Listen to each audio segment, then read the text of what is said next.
One, two, three.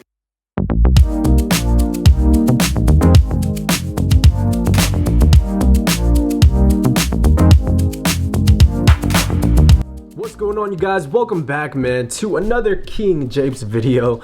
And judging from the title of this video, you guys probably are like, what is going on, man? You selling your Leica gear? Kind of. I'll explain a little bit about that in a little bit here, but basically the premise for today's video is just to give you guys an update on my photography and the YouTube channel, and also do a viewer submitted Q&A. So I asked you guys on Instagram to submit some questions for me to answer, and you guys are showing up right now. Look at that. I posted this up maybe 10 minutes ago, and there's already a ton of questions on here. So without further ado, you guys, if you guys are brand new to this channel, hit that subscribe button down below. Grab some coffee and just kind of hang out, because this is going to be more of a chill, laid back video, and hopefully something that you guys ask me later on could provide you with some answers for maybe some questions that you may be wanting to know.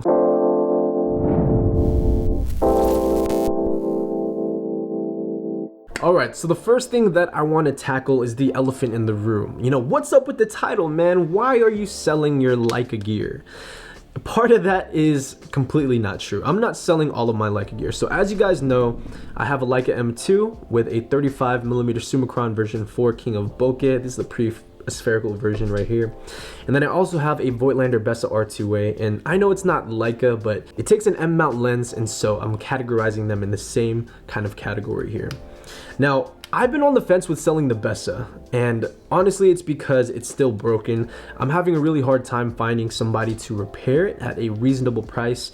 The last repair quote that I got for this camera was like $500, which in that case I'd probably rather just spend another $200 and just get a completely brand new Bessa R2A. And so I've been considering selling this camera. If you guys want to just throw me a random offer, throw that right now, because I might consider it. And the second piece of gear that I might be selling is my Leica Summicron 35mm version 4. Don't get me wrong, this lens is really sharp, and I'm not selling it for the reasons you probably are thinking. I'm mainly selling it because I just don't really see the value in having such an expensive lens on a film camera. And this might make all of the Leica enthusiasts mad, and I understand that 100%. I don't know, man. It's kind of silly. You know, you're shooting film and you're shooting with a lens that costs like $2,000.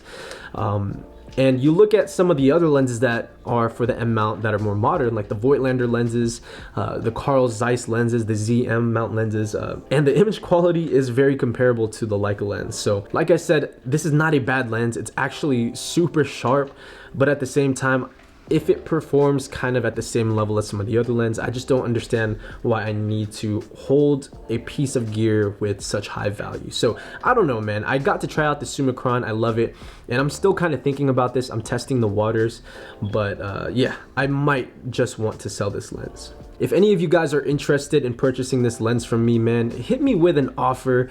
I'm probably gonna let it go for a really good price. Or if you guys have, you know, a trade, like a 35mm lens that's still M mount, maybe like a Carl Zeiss 35f2 or a Voigtlander 35mm, hit me with that. Maybe we can do half trade and half cash. But let me know, man, if you guys have any offers, hit me up. I may actually consider it.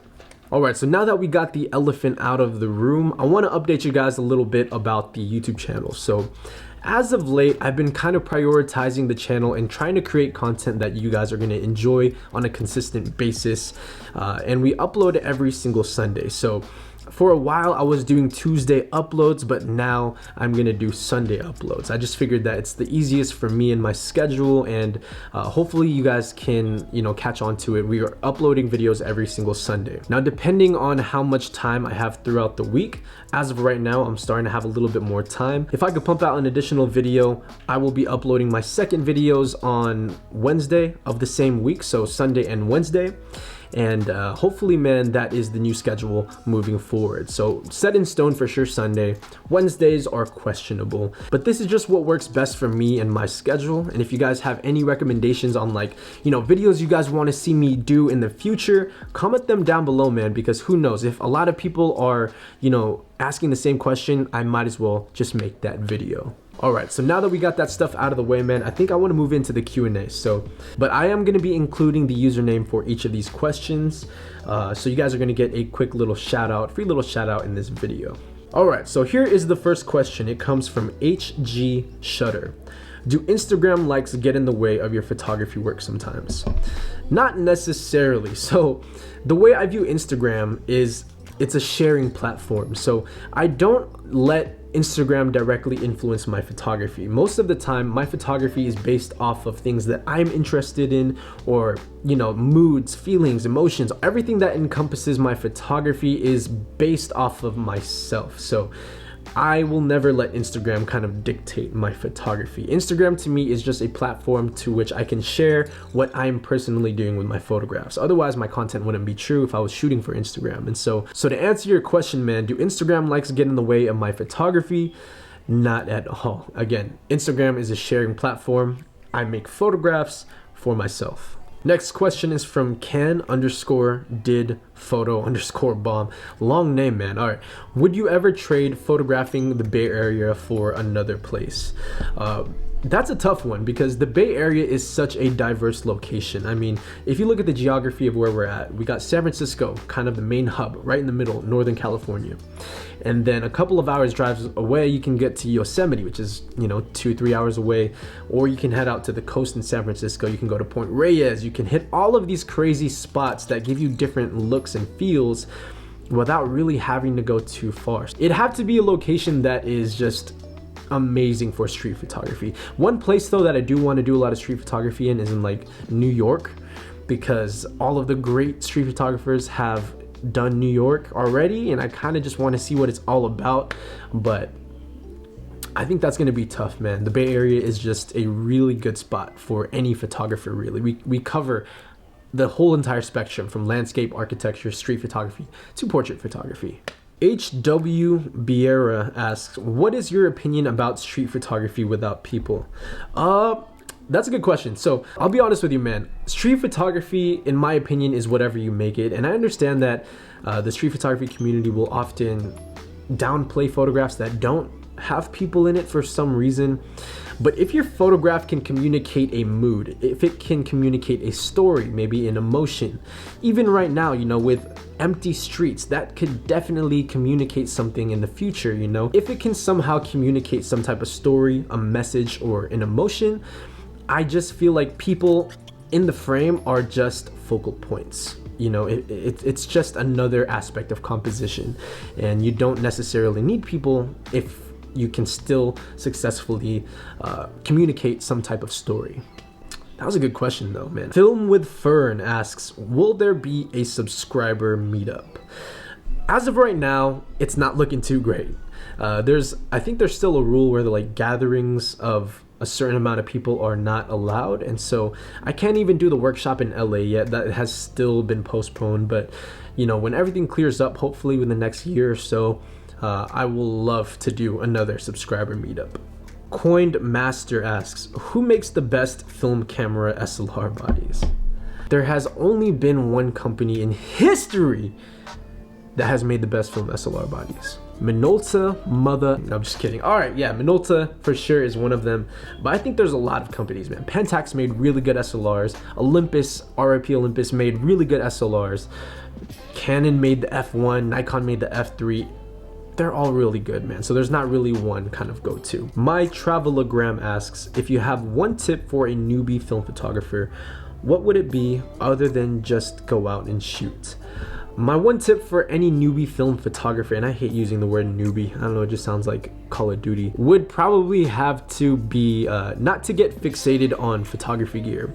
When you have a film camera, regardless of the brand or the lens that you have on it, film is still film photography. So you can switch cameras, you can switch lenses, and some lenses are going to be sharper than others, but if you get caught up in that constant effort to trying to find the best film camera to give you the best image quality, it's kind of a waste of time, man. I think film should be appreciated for its look, for its technology, and if you have a camera already, it's probably going to be good enough. So just don't really get too fixated on buying the best film photography gear. All right, guys, so we're gonna move on to the last question here, and this one is from Joey_Bali, and he asks, what's your dream medium format camera?